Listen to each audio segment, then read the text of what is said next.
नमस्ते दोस्तों। सोचिए आपकी तरह दिखने वाला कोई आपके सामने खड़ा हो जो आप ही का एपरेशन हो और इस एपरेशन के देखे जाने को कहते हैं फेच। फेच आपका ही रूप लेता है जिसे ओमन माना जाता है। कहते हैं कि ये तब दिखता है जब किसी की मौत नजदीक हो और ऐसा ही कुछ निक के साथ होता है जब उसके बेटे की मौत हो जाती है, जिसके बाद उसे उसका ही फेच दिखने लगता है। आखिर क्या होता है निक के साथ और उसे उसका फेच क्यों दिख रहा है? आज की इस कहानी में हम यही जानेंगे, जो कि है द ट्विन। ये एक आयरिश फोक लोर है। So without wasting any time let's get into the horror coaster ride of this movie.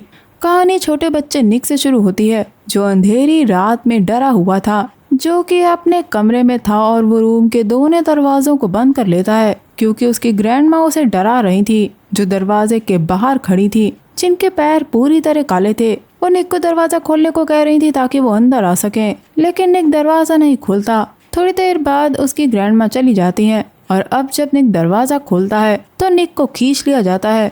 इस हादसे के बाद हम निक के प्रेजेंट को देखते हैं। निक की अब एक फैमिली है जिसमें है उसका बेटा जेकब और वाइफ चार्ली। निक अपने बेटे जेकब से बहुत प्यार करता है। चार्ली जब काम पे जा रही होती है तो जाने से पहले वो निक को बताती है कि उसके टेबल पे उसके ग्रैंड माँ के घर के पेपर्स रखे हुए हैं, जिन्हें वो निक से चेक करने के लिए कहती है क्योंकि कुछ पेपर वर्क बाकी था। जिसके बाद निक अपने बेटे को ब्रेकफास्ट करवाता है और खुद पेंटिंग करने चला जाता है। दोस्तों, निक एक पेंटर है। बाहर जेकब बैठा टीवी देख रहा था और अंदर निक अपनी ग्रैंड माँ के घर के डीड के पेपर्स देखता है। इतने में ही जेकब ऊपर चला जाता है जहाँ वह एक पंपकिन उठा के नीचे लाने की कोशिश करता है, जैसा कि उसने अपने डैड से सुबह कहा था। लेकिन जेकब की शू लेस खुली हुई थी, जिस वजह से वो सीढ़ियों से नीचे गिर जाता है और उसकी मौके पे ही मौत हो जाती है। बेटे को खोने का दुख निक और चार्ली बर्दाश्त नहीं कर पाते। दोनों को ही उनका बेटा जेकब बहुत याद आता है, यहाँ तक कि उसका पंपकिन अभी भी डस्टबिन में रखा हुआ था। लेकिन निक को जेकब का सामान देख के अजीब सा महसूस होने लगता है और तभी निक को एक आवाज सुनाई देती है जो उसे कुछ करने के लिए कह रही थी और निक के कंधे पे हम शैतानी हाथों को देखते हैं। तभी ऊपर के कमरे से चार्ली देखती है कि निक खुद को फांसी लगा के मारने की कोशिश कर रहा है। ये देखकर वो उसे रोकने नीचे जाती है क्योंकि वो सही वक्त पे वहाँ पहुँच गई थी, इसलिए निक की जान बच जाती है। और अब 3 महीने बाद निक को हॉस्पिटल से घर भेजा जा रहा था क्योंकि जेकब की मौत के बाद निक की मेंटल हेल्थ सही नहीं थी। चार्ली निक को हॉस्पिटल से उसकी ग्रैंड माँ के घर में ले जाती है। यहाँ निक पेड़ पे रस्सी का फंदा देखता है। यहाँ चार्ली निक को बताती है कि वो उसके साथ नहीं रहेगी क्योंकि उसे काफी सारे केसेस पे काम करना है, पर वो निक से मिलने आती रहेगी। चार्ली जब उससे बात कर रही होती है तो निक अपने ईविल फॉर्म को उसके पीछे खड़ा हुआ देखता है, जिसके गर्दन की हड्डी टूटती है। लेकिन ये बात वो चार्ली को नहीं बताता। हम देखते हैं कि वहाँ डॉक्टर आया था जिसे चार्ली ने बुलाया था, जो निक की देखभाल के लिए वहाँ आया है ताकि वो अपनी दवाइयाँ टाइम पे ले और जब जरूरत पड़े तो डॉक्टर उसे हिप्नोटाइज कर सके। डॉक्टर उसकी प्रोग्रेस पे ध्यान रखेगा, लेकिन निक ऐसा नहीं चाहता था। उसके हिसाब से उसकी हालत बिल्कुल ठीक है, लेकिन डॉक्टर कहता है कि वो निक के साथ रह के उसकी कंडीशन को एनालाइज करेगा, क्या वो अपने आप अकेले रह सकता है। जिसके बाद डॉक्टर वहाँ से चला जाता है और अब चार्ली निक से उसकी मेडिकेशन टाइम पे लेने के लिए कहती है। वो चाहती है कि निक वापस नॉर्मल लाइफ जिए, लेकिन निक को लगा था कि ये दोनों सिचुएशन में साथ रहेंगे। चार्ली को भी ऐसा ही लगा था, लेकिन वो अपनी वेडिंग रिंग निक को देकर वहाँ से चली जाती है। जाने से पहले वो कहती है कि वो निक से बहुत प्यार करती है। इससे निक को काफी बुरा लगता है। अब निक वापस पेंटिंग करने के लिए जाता है क्योंकि आखिरी बार वो अपने बेटे जेकब की पेंटिंग बना रहा था। उसने बैकग्राउंड पेंट किया था। निक दवाइयाँ लेता है और अब उसे खिड़की के बाहर से उसकी ग्रैंडमा की आवाज सुनाई देती है, ठीक वैसे ही जैसे वो बचपन में उसे बुलाया करती थी, लेकिन बाहर कुछ नहीं था। तभी शैतान पीछे से उसका चेहरा खींच लेता है और ये डरावना सपना देख के निक दूसरे दिन उठता है जब डॉक्टर उसके घर आया था। डॉक्टर निक से कहता है कि उसे पता है कि शुरुआत में ये सब बेकार लगता है, लेकिन उसे पता है कि कैसा फील होता है, पर निक समझता है कि डॉक्टर उसे कभी समझ नहीं सकता। दोस्तों, 4 साल पहले डॉक्टर की बेटी ने खुद को गोली मार के खुदकुशी करी थी। यहाँ निक को एक आवाज सुनाई देती है जो कहती है कि वहाँ बेकार के टुकड़े पड़े थे और पूछने पे डॉक्टर कहता है कि उसने ऐसा कुछ नहीं कहा। डॉक्टर उसे बताता है कि उसका अकेले रहना ठीक नहीं है और वो उसकी मदद करेगा क्योंकि निक की मेंटल प्रॉब्लम उसकी गलती नहीं है। ये कहकर डॉक्टर चला जाता है। जाते वक्त पेड़ पे फांसी का फंदा वो भी देखता है। यहाँ उसे निक की पड़ोसन शैल्बी मिलती है, जिससे डॉक्टर को पता लगता है कि निक एक स्वीट बॉय था और उसके पेरेंट के एक्सीडेंट में मरने के बाद वो उस घर में शिफ्ट हुआ था जहाँ कुछ साल बाद उसकी ग्रैंड माँ हार्ट अटैक से मर गई। दूसरी तरफ हम देखते हैं कि निक सुपरमार्केट में चीजें खरीदने के लिए जाता है जब उसके सिर के अंदर उसे आवाज सुनाई देती है जो उससे कह रही थी कि वो एक यूजलेस इंसान है और उसकी वाइफ ने उसे छोड़ दिया। पर निक अपने दिमाग पे किसी तरह काबू करता है और चार्ली को फोन करके अपना मैसेज वॉइस मेल पे छोड़ देता है। यहाँ हम देखते हैं कि निक के हाथ पे काला निशान पड़ने लगा था। अब निक घर आके अपनी मॉन्स्टर कुकी बनाता है जो जेकब की फेवरेट थी और वो उसके साथ बनाया करता था। यहाँ वो जेकब को याद करता है और ठीक वैसे ही बातें करता है मानो वो अपने बेटे के साथ बात कर रहा हो। दोस्तों ने कभी भी उसी समय में जी रहा था। कुकीज लेके वो जेकब की पेंटिंग के पास जाता है जहाँ बस सब जेकब का मुंह पेंट करना बाकी था। निक जैसे ही अपने बेटे की फोटो पे हाथ रखता है उसका चेहरा बिगड़ जाता है जो कि काफी अजीब है। यहाँ निक को एक आवाज सुनाई देती है और जब वो बाहर जाके देखता है तो सीढ़ियों के ऊपर उसे उसकी बेटी की झलक दिखाई देती है। निक तुरंत उसकी तरफ दौड़ता है तभी उसकी ग्रैंड माँ तेजी से गुजरती हैं जो निक को पुकार रही थी और एक पल बाद वो सीढ़ियों के नीचे खड़ी थी जिसकी गर्दन पीछे की ओर पूरी मुड़ जाती है। ये देख के निक डर गया था और तभी सामने से निक अपने आप को चलते हुए आते देखता है यानी निक का ट्विन, उसका ईविल रूप। और इस ईविल ट्विन के साथ निक का बेटा खड़ा था जिसका चेहरा नहीं था। वो ईविल जेकब से कह रहा था कि उसके डैड उसके साथ है। निक अब अपने बेटे को उस ईविल से छुड़ाना चाहता है पर जैसे ही वो उसकी तरफ बढ़ता है ईविल उसके बेटे को फेंक देता है पर असलियत में निक सीढ़ियों से नीचे गिरता है। यहाँ भी निक का बेटा उसके साथ था जिसका चेहरा उसे नहीं दिख रहा था। ये देखने के बाद जब उसे होश आता है तो वो पागलों की तरह पेंटिंग बनाने लगता है। अगले दिन शेल्बी डॉक्टर को एक पेपर की कटिंग दिखाती है जिससे पता चलता है कि निक की ग्रैंड माँ को हार्ट अटैक आया था और उस रात निक अपनी पड़ोसन से हेल्प मांगने के लिए उसके घर पर आया था। वो मुश्किल से ही कुछ बोल पा रहा था। उसने सिर्फ एक शब्द बोला था और वो था द फेच यानी कि हम शक्ल। पर इस हादसे के बाद जब उसकी पड़ोसन उसके घर कुछ लोगों के साथ सफाई करने गई तो पूरा घर तहस नहस था। हर चीज टूटी पड़ी थी, यहाँ तक कि कुछ खिड़कियां भी टूट गई थी जिन्हें बाद में ठीक करवाया गया था। उधर घर पे निक जब सो रहा था तो उसे एक सपना दिखाई देता है जहाँ वो अपने ईविल ट्विन को देखता है जो उसे खून करने के लिए कह रहा था। निक को यहाँ अपने मरे हुए बेटे की झलक दिखाई देती है और उस ईविल का डरावना चेहरा भी जिससे निक की आंख खुल जाती है। वो अपने हाथों की उंगलियों को काला पड़ते हुए देखता है जो तुरंत ही ठीक हो जाती है। अब जब डॉक्टर उसके घर आता है तो वो निक की बुक रखने में उसकी मदद करता है। निक कुछ बुक को लेके एटिक में चला गया था और डॉक्टर से बाकी बुक्स को नीचे से लाने के लिए कहा था। डॉक्टर जब नीचे जाता है तो देखता है कि निक ने एक दरवाजे को कुर्सी से बंद करके रखा था। साथ ही डॉक्टर को एक बुक भी मिलती है जो निक बचपन में पढ़ा करता था। ऊपर एटिक में हम देखते हैं कि निक का नाम कोई पुकार रहा था और वहाँ फांसी का फंदा था। यहाँ निक सोफे के नीचे उसी ईविल को देखता है जिसका शरीर मुड़ा हुआ था और वो उससे बार बार कह रहा था कि उसे मर जाना चाहिए क्योंकि वो किसी लायक नहीं है और एक बेकार पिता है। पर एक पल बाद सब कुछ नॉर्मल हो जाता है। तभी डॉक्टर बुक्स लेके ऊपर आता है। डॉक्टर ने जानबूझ के वो बुक ऊपर रख दी थी जिसे निक बचपन में पढ़ा करता था ताकि वो उसका रिएक्शन देख सके। उस बुक को देखते ही निक पागलों की तरह उसे पढ़ने लगता है जबकि डॉक्टर उस बंद कमरे के बारे में उससे पूछ रहा था। दोस्तों निक के दिमाग पर असर होने लगा था। तभी निक को डॉक्टर की आवाज में सुनाई देता है कि मैं तुम्हारे लिए आ रहा हूँ, लेकिन डॉक्टर ने ऐसा कुछ नहीं कहा था। जाने से पहले डॉक्टर निक को समझाता है कि कम से कम चार्ली के लिए उसे बात करनी चाहिए। और यहाँ निक डॉक्टर को अपनी फीलिंग बताता है कि उसके बेटे को मरे हुए 1 साल हो चुके हैं, लेकिन उसे लगता है कि सब कुछ कल ही हुआ हो। और जब उसने फांसी लगाई थी तो उसे लगा था कि वो उसने नहीं किया था क्योंकि उसे कुछ याद नहीं था कि वो सब कैसे हुआ था।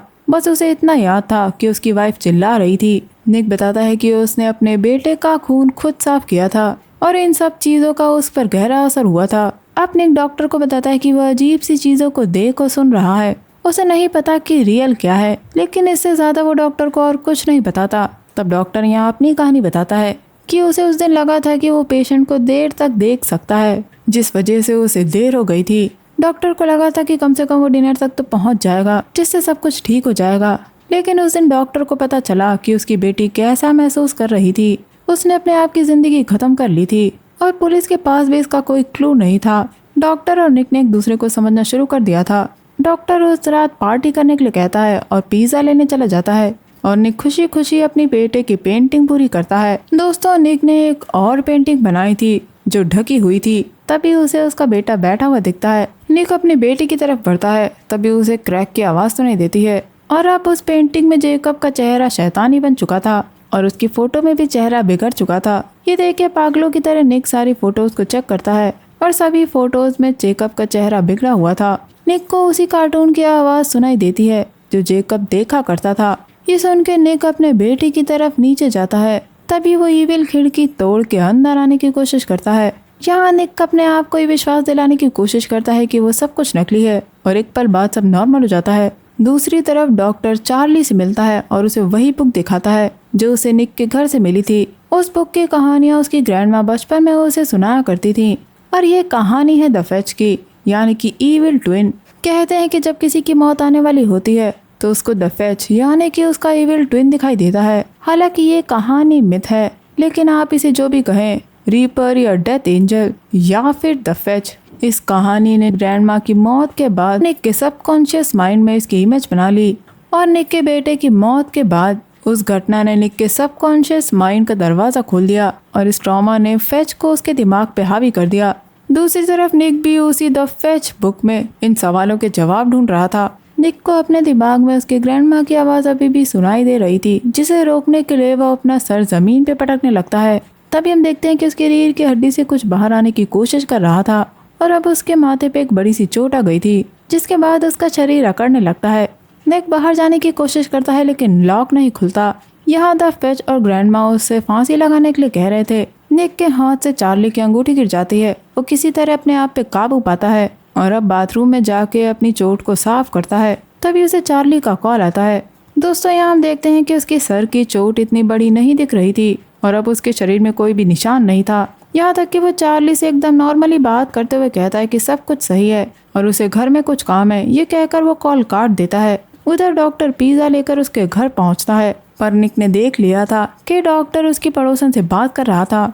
निक के हाव भाव बदलने लगे थे। डॉक्टर के पूछने पे कि आखिरी बार निक ने चार्ली से कब बात की थी, जिस पे निक कहता है कि कुछ समय पहले बात हुई थी। साथ ही डॉक्टर उससे ये भी पूछता है कि उसके पड़ोसी ने उसे खिड़की पे खड़ा हुआ देखा था जो उसकी तरफ घूरे जा रहा था। पर निक का मानना है कि शायद उसके पड़ोसन को कोई गलत फहमी हुई होगी। मूड चेंज करने के लिए द फेच वाली बुक डॉक्टर निक के सामने रखता है। साथ ही वो उसे कुछ दवाइयाँ भी देता है। ये देखकर निक का दिमाग खराब हो जाता है और वो सारी दवाइयाँ एक बार में ही खा लेता है और अब डॉक्टर उसे हिप्नोटाइज करता है। तब निक उसी रात के समय में जाता है जब उसकी ग्रैंडमा की डेथ हुई थी। दोस्तों, उसकी ग्रैंडमा जबरदस्ती उससे शीशे में देखकर पूछ रही थी कि उसे क्या दिख रहा है, लेकिन निक अपने आप को छुड़ाकर सीधा पड़ोसी के घर मदद मांगने के लिए गया था।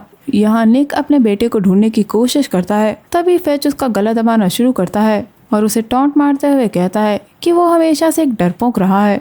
इधर असल दुनिया में डॉक्टर निक से उस पे फुल कंट्रोल करने के लिए कहता है और इस बीच उसे अपने बेटे की मौत दिखाई देती है। निक अपने आप को फांसी लगाने वाला था, तभी डॉक्टर उसे स्टेट से बाहर निकाल लेता है। यहाँ पता चलता है कि निक को याद नहीं है कि उसका बेटा कैसा दिखता था। दवाइयों के असर की वजह से निक सो जाता है। जब डॉक्टर उसकी उंगलियों पर खून और गले पे निशान देखता है क्योंकि उसने द फेच को नोचा था। ये देखकर डॉक्टर चार्ली को कल निक से मिलने बुलाता है। अगले दिन जब चार्ली उससे मिलने आती है तो निक उसे सॉरी कहता है। यहाँ भी वो अपने ईविल को खड़ा हुआ देखता है। ये लोग बाहर जाने का प्लान करते हैं। तभी निक की पड़ोसन अपने ग्रैंडसन को लेकर वहाँ आती है। ये देखकर निक तुरंत बाहर आता है। वो नहीं चाहता था कि चार्ली उससे बात करे, पर उसके ग्रैंडसन को देखते ही निक उससे जेकब समझ के बात करने लगता है। इसलिए चार्ली उसे होश में लाती है और अब उससे पूछती है कि आखिर निक उस किताब को क्यों पढ़ रहा है। यहाँ इन दोनों में बहस हो जाती है। निक पर वो ईविल हावी होने लगा था। क्या ईविल निक से उसे मारने के लिए कहता है। वो निक के अंदर चला जाता है। ये देखकर निक चार्ली को वहाँ से भाग जाने के लिए कहता है और हम निक की पीठ से एक ईविल को बाहर आता हुआ देखते हैं। ईविल निक से बार बार फांसी लगाने के लिए कह रहा था। चार्ली अब डॉक्टर को कॉल करके सब बताती है। डॉक्टर निक के घर पहुंचता है और पेड़ पे फंदाना देख के वो समझ जाता है। ये दोनों जब घर के अंदर जाते हैं तो पूरे घर में काला पेंट फैला हुआ था। यहाँ पे इन्हें वही निक की बनाई ढकी हुई ड्राइंग दिखती है जिसमें निक ने मॉन्स्टर बना के रखे थे और अब इन्हें निक फेच के साथ मिलता है। यह डॉक्टर निक को बताता है कि जो भी वो देख रहा है वो सच नहीं है। ईविल अब इन दोनों पे हमला करता है और चार्ली उसकी आंख फोड़ देती है। तभी निक को होश आता है और वो ईविल से उसे ले लेने के लिए कहता है। ऐसा कहते ही ईविल निक के अंदर चला जाता है। निक अब अपने गर्दन में फांसी का फंदा लगाता है और तभी डॉक्टर उसे हिप्नोटाइज करता है। निक को अब एक दरवाजा दिखता है और आगे जाने पे उसे उसका ईविल ट्विन दिखता है। और साथ ही जेकब भी। निक यहाँ अपने बेटे से कहता है कि ये उसकी गलती नहीं थी जब जेकब सीढ़ी से नीचे गिरा था। और अब निक अपने बेटे के कमरे में जाता है। निक बताता है कि अभी भी वो अपने बेटे का चेहरा देख नहीं पा रहा है। यहाँ चार्ली निक को बताती है कि उनका बेटा कैसा दिखता था। ये सुनते ही ईविल चार्ली को चुप रहने के लिए कह रहा था। निक अब अपने बेटे को गले लगा लेता है। चार्ली अभी भी बता रही थी कि उनका बेटा कैसा दिखता था। वो निक से कहती है कि उसे अपने आप को माफ कर देना चाहिए। यहाँ निक को अपने बेटे की यादें याद आती हैं। निक को याद आ गया था कि उसका बेटा कैसा दिखता था। उसका बेटा उसे गले लगाता है, जिसके बाद निक उसे खेलने के लिए कहता है और वो चला जाता है। और अब समय था निक का वापस आने का। तभी ईविल निक के गले में फांसी का फंदा लगा के उसे मारने की कोशिश करता है, लेकिन निक उल्टा वो फांसी का फंदा ईविल के गले में लगा देता है और उसे नीचे गिरा देता है। यहाँ निक को हम ये कहता हुआ सुनते हैं कि अब उसका अपने आप पे कंट्रोल है। ईविल खत्म हो जाता है और निक उस स्टेट से बाहर आ जाता है। वो अब एकदम नॉर्मल हो चुका था। एंड सीन में हम निक और डॉक्टर को बात करते हुए देखते हैं, जहाँ डॉक्टर अपनी बेटी को याद करता है क्योंकि आज वो 19 साल की हो गई थी। तब निक डॉक्टर से कहता है कि अगर उसे किसी से बात करने की जरूरत हो तो वो उससे बात कर सकता है। ये सुन के दोनों हंसते हैं और निक वहाँ से चला जाता है। निक अब वो घर छोड़ देता है और फाइनली उसने अपने बेटे की पेंटिंग पूरी कर ली थी जो वो चार्ली को दिखाता है। पर एंड सीन में हम निक के अभी भी दूसरे रूप को देखते हैं और बस ये कहानी यहाँ खत्म हो जाती है। तो दोस्तों, ये कहानी आयरिश फोकलोर द फेच पे है, जो किसी का रूप ले सकता है, जिसे इस मूवी में मिथ बताया गया है। साथ ही ये मूवी हमें ये भी दिखाती है कि मेंटल इलनेस कैसे इंसान के दिमाग में मॉन्स्टर बना देती है, जिसे इंसान रियल दुनिया में महसूस करते हैं। तो अब आप मुझे बताइए कि क्या निक को वाकई में मेंटल ट्रॉमा था या फिर द फेच असली था। वीडियो पसंद आया है तो इसे लाइक और चैनल को सब्सक्राइब किए बिना मत जाइएगा। मैं मिलूंगी आपसे अगले वीडियो में। तब तक के लिए अपना बहुत ख्याल रखिए। Stay safe, keep hunting, lots of love.